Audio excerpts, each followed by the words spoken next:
Bismillahirrahmanirrahim. Assalamualaikum warahmatullahi wabarakatuh. Perkenalkan, kami dari kelompok 3 yang beranggotakan saya sendiri Ali Awaliyah, kemudian Anissa Sopa Safira, Aira Fahni Imara, dan Hilmawati Alamiyah. Kami di sini akan mempresentasikan mengenai buku biologi yang telah dianalisis. Adapun buku biologi yang telah dianalisis diantaranya yang disusun oleh Irnaning Tias, kemudian Sri Pujianto dan Rejeki Siti, dan Manikam Balasubramaniam dan Yusa.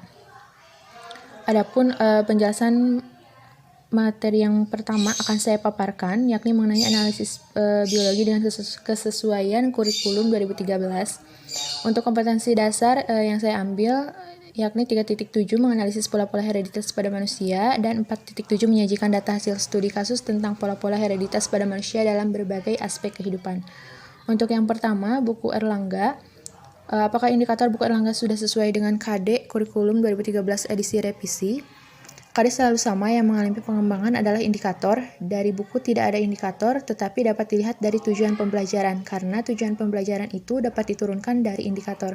Untuk tujuan pembelajaran buku Erlangga, yakni ada menjelaskan yang termasuk ke dalam C2, kemudian menghitung termasuk ke C3, kemudian mengidentifikasi yang termasuk ke dalam C1, dan membuat yang termasuk ke dalam C4.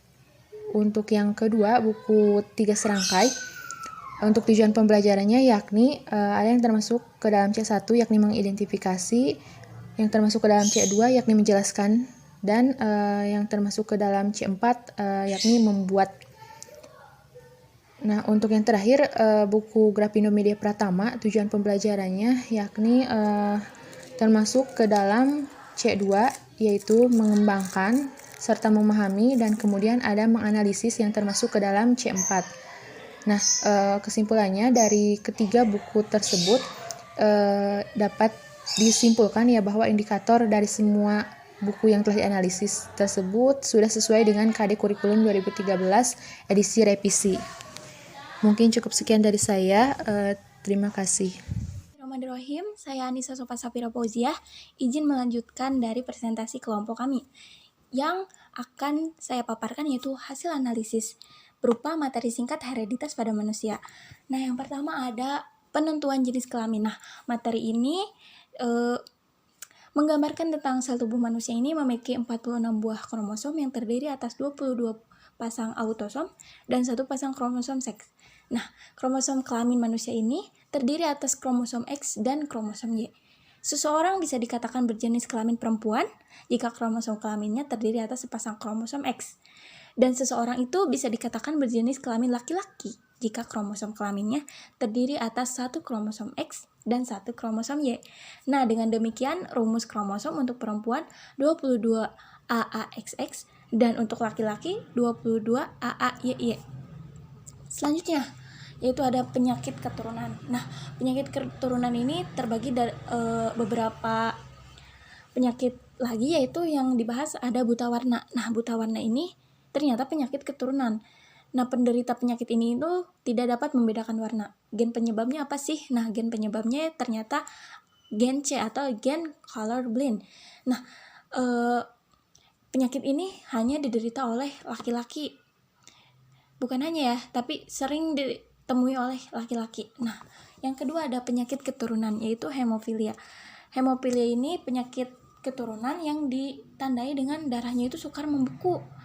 Nah, hemofilia hanya dijumpai pada laki-laki karena gen ini bersifat letal pada perempuan. Namun perempuan juga dapat menjadi karier atau pembawa yang akan diturunkan kepada anak laki-lakinya. Yang ketiga ada penyakit keturunan albino. Nah, albino ini kelainan yang ditandai tubuh si penderita ini tidak membentuk pigmen melanin sehingga kulit dan rambutnya itu berwarna putih. Nah, orang normal yang memiliki gen A yang menentukan pembentukan pigmen kelamin. Nah, orang-orang albino ini tidak memilikinya dan gen bersifat dominan terhadap alelnya. Nah, mungkin penderita albino ini memiliki genotip A kecil, tidak seperti yang umumnya. Terima kasih, dilanjutkan materi selanjutnya.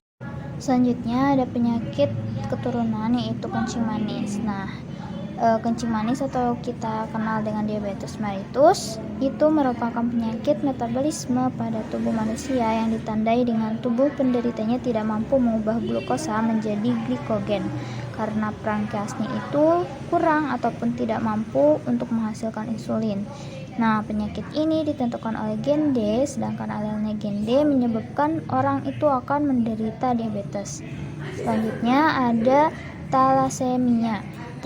Talasemia ini tuh merupakan penyakit keturunan yang berbahaya. Mengapa? Karena penderita dari penyakit ini itu akan memiliki kelainan yang ditandai dengan sel-sel darah merahnya itu mudah sekali mengalami hemolisis atau pecah. Nah, juga bentuk dari eritrositnya itu tidak teratur dan mengandung sedikit hemoglobin yang akan mengakibatkan penderitanya itu akan mengalami anemia. Nah, talasemia ini tuh disebabkan oleh gen TH dan alelnya gen TH. Nah, jika ada seseorang yang bergenotip TH-TH, itu merupakan penderita dari talasemia minor. Seperti itu. Untuk selanjutnya ada golongan darah. Golongan darah itu yang pertama ada sistem ABO yang ditemukan oleh Kalensner pada tahun 1901. Berdasarkan sistem ABO ini tuh ada 4 macam golongan darah.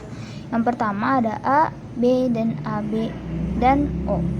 Nah, ini merupakan tabel dari antigen dalam eritrosit, alel dalam kromosom, dan genotipnya. Selanjutnya ada sistem rhesus atau RH. Nah, pada tahun 1940, Kalensner dan A.S. Wiener itu menemukan golongan darah sistem rhesus. Kata rhesus ini diambil dari nama sejenis kera di India yang dulu banyak dipakai untuk penyelidikan darah manusia. Nah, seperti ini untuk di tabel bisa kita lihat untuk golongan darah RH+, RH- itu antigen dalam eritrositnya, alel dalam kromosomnya, dan genotipnya. Mungkin sekian untuk materi, analisis materinya dilanjutkan kembali oleh pembahasan selanjutnya. Baik, selanjutnya hasil analisis miskonsepsi. Apakah ada isi yang miskonsep antara buku satu dengan buku yang lainnya? Yang pertama, dilihat dari kesesuaian indikator dengan kurikulum. Ketiga buku tersebut itu sudah sesuai karena indikatornya tidak lebih dari C4. Selanjutnya, ada atau tidaknya tujuan pembelajaran. Semua buku ada. Untuk subbabnya yang paling lengkap ini dari Erlangga ada 5 subbab, menjelaskan variasi sifat pada manusia, pedigree, penentuan jenis kelamin, golongan darah, kelainan, dan penyakit genetik pada manusia. Sedangkan 3 serangkai itu ada 3 subbab, yaitu membahas penentuan jenis kelamin, penyakit keturunan, dan golongan darah. Grafindo ada 4 subbab, menjelaskan pewarsa sifat hukum Mendel dan penyimpangan semu hukum Mendel. Jadi masih disatukan ya, materinya masih umum dengan genetika yang tentang hukum Mendel. Selanjutnya di materi awalnya Erlangga dibuka dengan penjelasan mengenai sifat variasi sifat pada manusia seperti sifat fisik yang dominan dan resesif. Kalau 3 serangkai itu langsung ke penentuan jenis kelamin. Sedangkan Grafindo itu dibuka dengan hukum Mendel karena memang materinya masih disatukan. Untuk ada atau tidaknya pedigree di Erlangga itu ada dijelaskan, juga ada manfaatnya, dijelaskan manfaat dari pedigree. Untuk di 3 serangkai itu tidak dijelaskan, hanya ada berbentuk soal. Untuk di Grafindo tidak ada. Untuk penentuan jenis kelamin, semua buku sama membahas tentang kromosom pada pria yaitu X dan Y, kromosom pada wanita yaitu X. Untuk golongan darah, buku Erlangga dan 3 serangkai sama menjelaskan golongan darah sistem ABO, sistem MN, dan rhesus. Sedangkan di buku Grafindo itu tidak dibahas. Untuk kelainan dan penyakit genetik pada manusia sama menjelaskan genetik yang tertaut pada autosom dan gonosom. Kalau di buku Grafindo itu ada tambahan yaitu usaha untuk menghindari penyakit turunan.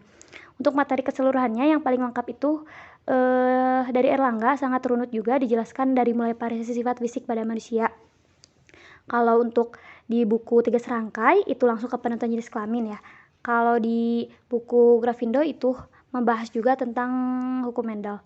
Nah, jadi dapat disimpulkan bahwa dari ketiga buku tersebut tidak ada miskonsep mengenai materinya, hanya saja subbab materinya beda-beda sehingga ada yang lengkap, ada yang tidak. Dan yang paling lengkap dari materi secara keseluruhan itu dari buku penerbit Erlangga.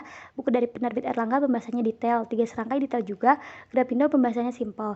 Untuk penyajian ketiga buku tersebut sama dan tidak terlalu banyak gambar. Cukup sekian dari kami. Wassalamualaikum.